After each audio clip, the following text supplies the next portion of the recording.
Alam ba ninyo kung saang dako ng lawan napatay ang isang nangangalang Ibarra, Nabara o Ibarra? Ay, siya nga. San kapitan? Nakaiwan kaya ng baka sa tubig? Tumingin kayo roon. Alinsunod sa kabuuan ng gulo sa pag-uusig.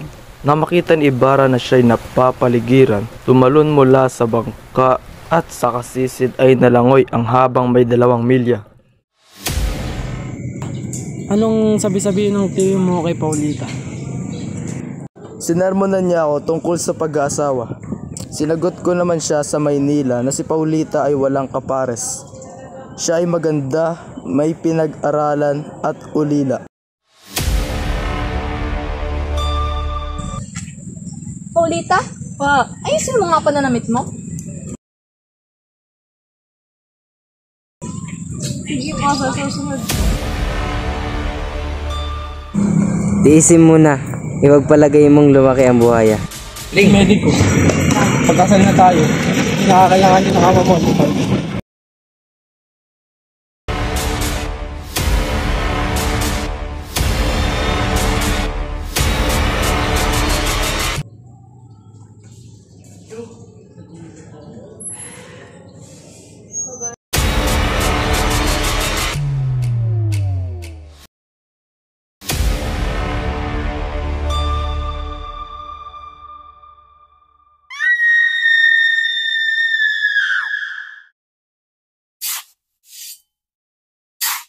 Tutulungan ko po ba kayo Pinoy? May 13 taon ngayon ako'y pinahutang ninyo ng loob ninyo. Sa buhok din ito, sa pagbibig ng aking ina, kahit italiligaya ko ang matulungan kayo. 10 taong aking ginagalang, isang taong tangi sa akin, inakakala ng lahat na patay na, Ginoong Ibarra. Magpasya ka! Ang kailangan mo Isang bagay na napakadali.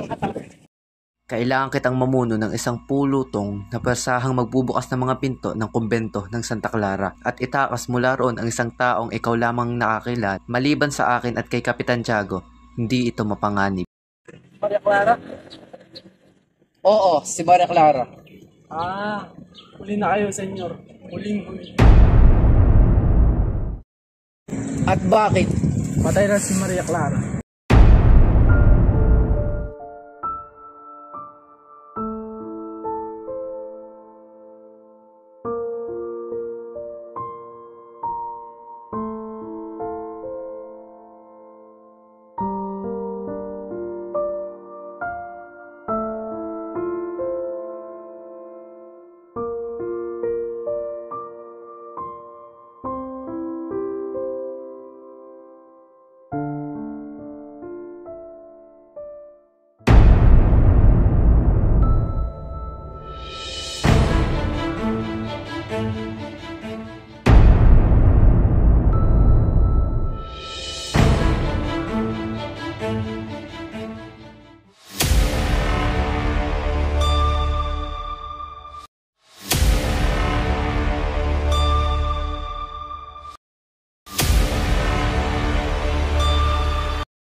Tingin.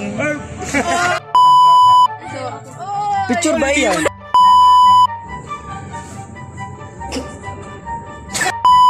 Okay. Gusto mo. Okay. Si Maria Clara namatay na. Wala kang pake.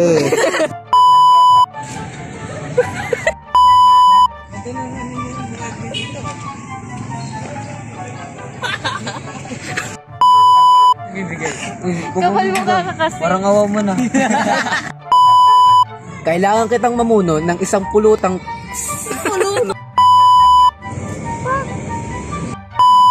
Si Maria Clara. Oo, si Maria Clara.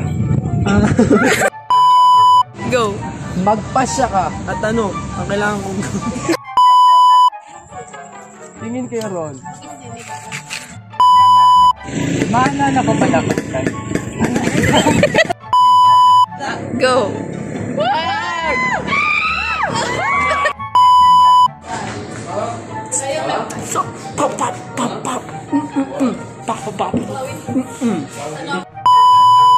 Go, bilis.